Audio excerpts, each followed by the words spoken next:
স্বার্থপর আত্মীয়রা সম্পর্কের নামে প্রয়োজন মিটায়, ভালোবাসা না।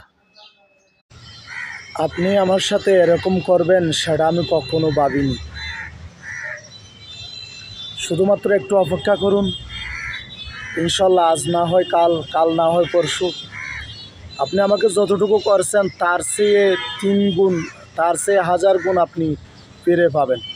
শুধুমাত্র অপেক্ষার পালা। একটা কথা আছে, সেটাকে আপনি বলে গেছেন, আল্লাহ পাক রব্বুল আলামিন ছাড় দেন তবে ছেড়ে দেন না, সেটা মনে রাখবেন। আমি হয়তো আপনার সাথে কখনো পারবো না, তবে আমার হাতে একটা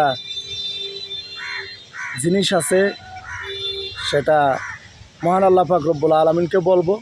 আল্লাহ পাক রব্বুল আলামিন সঠিক সময়ে সঠিক ফয়সালা দিয়ে দেবে। তখন আপনি কিন্তু আপনারা শুধু আফসোস করবেন। আজকে আমার কথাটুকু আপনারা মনে রাখবেন। ধন্যবাদ।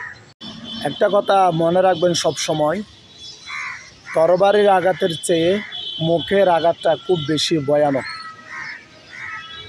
সেই জন্য কাউকে কোনো কিছু বলার আগে একবার নিজে চিন্তা করবেন যে কথাটুকু যদি আমাকে বলে তাহলে আমার কেমন লাগবে।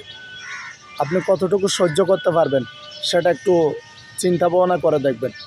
ধন্যবাদ।